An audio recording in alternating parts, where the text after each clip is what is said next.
आज की हमारी क्लास आधुनिक भारतीय इतिहास के तहत किस प्रकार से स्वतंत्र राज्यों का उदय हुआ उस पर है। पिछली क्लास में हम लोग बंगाल पर चर्चा कर रहे थे और बंगाल का उदय कैसे हुआ, किस प्रकार से प्लासी के युद्ध के पश्चात अंग्रेजों को बंगाल की राजनीतिक गतिविधियों का कंट्रोल मिल गया, रिमोट कंट्रोल मिल गया, ये सब हमने देखा। अगर आपने नहीं देखा तो ऊपर आई बटन पे क्लिक करिए, पहले उसको देखिए और फिर आज की क्लास में हम लोग देखेंगे कि प्लासी के युद्ध जीतने के पश्चात जो अगले बंगाल के नवाब बने मीर जाफर, कैसे उनका प्रयोग किया अंग्रेजों ने, और इसके बाद इन्हीं के दामाद मीर कासिम, इनके साथ क्या हुआ, और अंत में देखेंगे बंगाल का अंतिम नवाब कौन रहा, यानी कि नजमुद्दौला पे बात करेंगे। इसके बाद किस प्रकार से बंगाल में नवाबों का दौर खत्म हुआ और द्वैध शासन जो है उसका शासन यानी दोहरा शासन जो है उसकी शुरुआत हुई। तो आइए क्लास को स्टार्ट कर।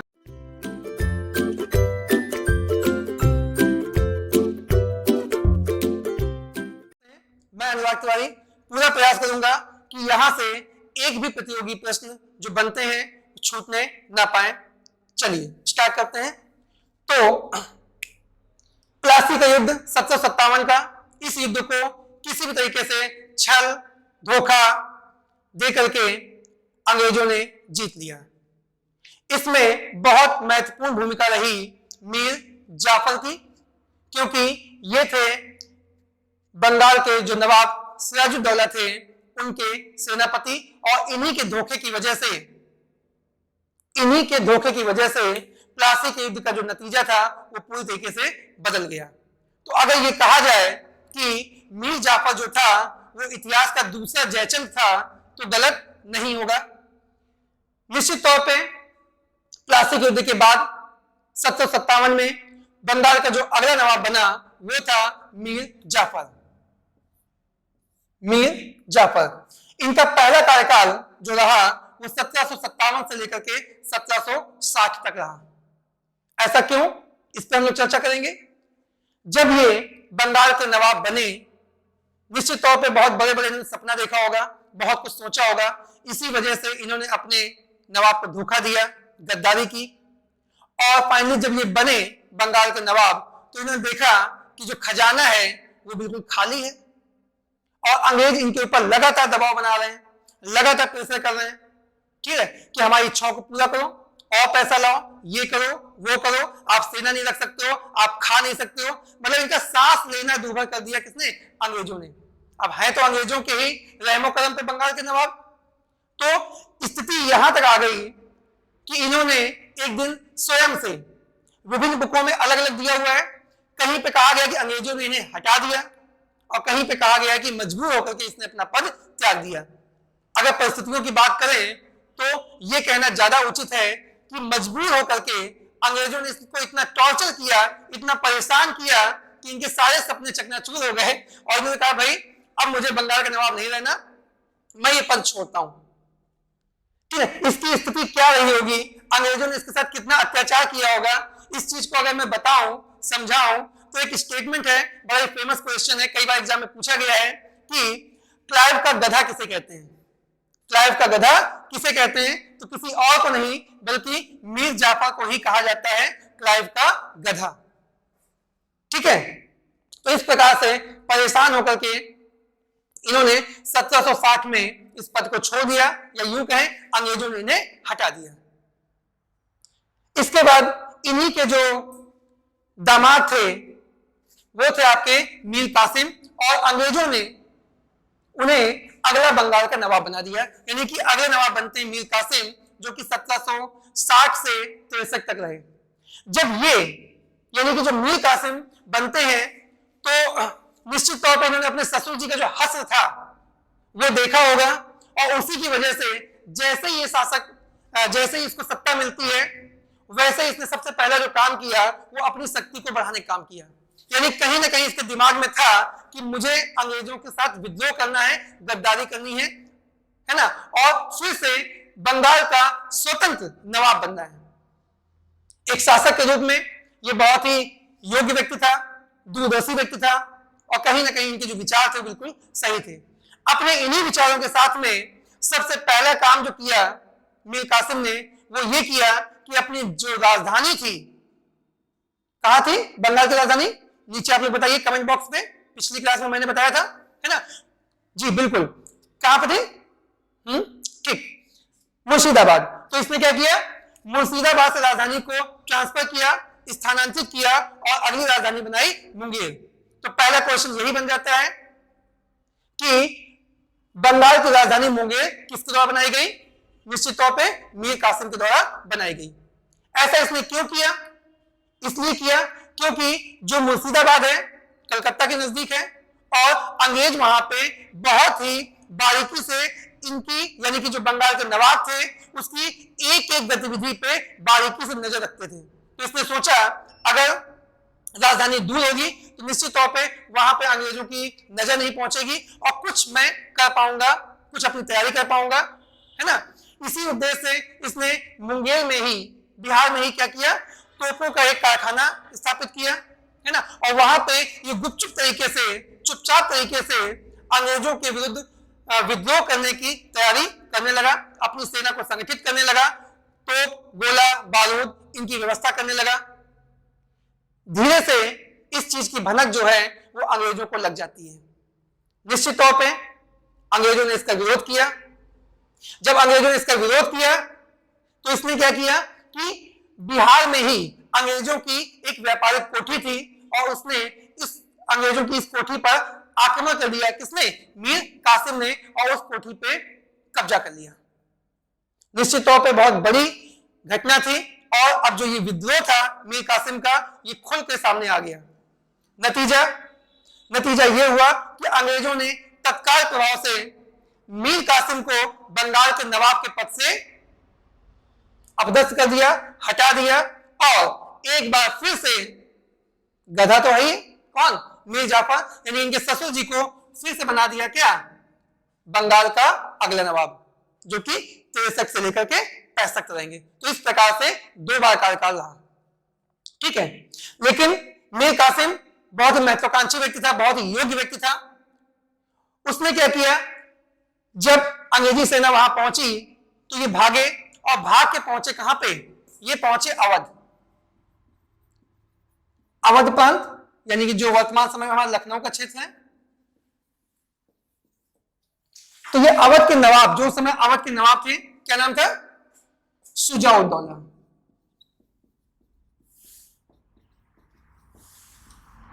अवध के नवाब शुजाउद्दौला के, कोई दिक्कत, ओके। तो ये अवध के नवाब शुजाउद्दौला के पास पहुंचे मदद के लिए, ठीक है। जब ये वहां गए तो उन्होंने क्या देखा कि एक और भी बेचारा अंग्रेजों से सताया हुआ परेशान व्यक्ति, है ना, पहले से मौजूद था और उस व्यक्ति का नाम था, क्या था, मुगल बादशाह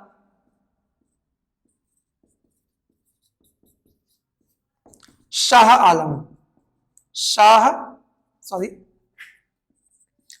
आलम द्वितीय, ठीक है। तो वहां पे पहले से मौजूद थे मुगल बादशाह शाह आलम द्वितीय। इन परिस्थितियों में तीनों की स्थिति एक ही थी, सब के सब अंग्रेजों से परेशान थे और कहीं ना कहीं अब इन सबको एक चीज समझ में आ रही थी कि अंग्रेजों से अगर मुक्ति पानी है तो हमें एक होना पड़ेगा, हमें एक होके लड़ना पड़ेगा। और इसी वजह से इन तीनों ने एक संयुक्त सेना इकट्ठा की, है ना, यानी कि एक संयुक्त सेना इकट्ठा की तीनों ने, जिसमें पहली सेना थी मीर कासिम जो कि पूर्व बंगाल का नवाब था, दूसरी सेना थी अवध के नवाब शुजाउद्दौला की और तीसरी सेना थी आपकी मुगल बादशाह शाह आलम द्वितीय की। तो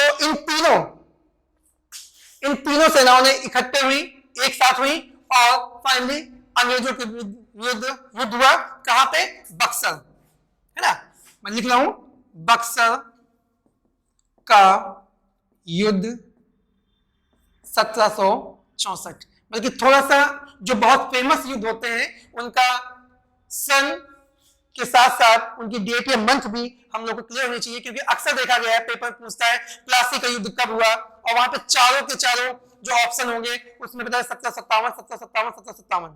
या बक्सर का युद्ध कब हुआ तो पता है सब में 1764 तो वहां पे हमें थोड़ा सा अगर डेट नहीं तो कम से कम मंथ जो है वो बिल्कुल क्लियर होना चाहिए। तो वो मंथ था आपका अक्टूबर का महीना था 1764। 1764 में एक तरफ संयुक्त सेना थी और दूसरी तरफ अंग्रेजी सेना थी, यानी कि अंग्रेजों की सेना थी। और इस सेना का नेतृत्व जो कर रहे थे वो कौन थे? Sir Hector Munro. Sir Hector Munro. यहां पे ये बहुत ही इंपॉर्टेंट है कि आपने देखा कि बंगाल की जब से हम लोग बात कर रहे हैं, चाहे प्लासी की युद्ध हो, है ना, चाहे उससे पहले की, तो वहां पे एक नाम बार बार आ रहा है और वो है रॉबर्ट क्लाइव। और यहाँ पे 1764 जो बक्सर का युद्ध है, यहाँ पे अंग्रेजी सेना का नेतृत्व जो है वो कौन कर रहा है? Sir Hector Munro.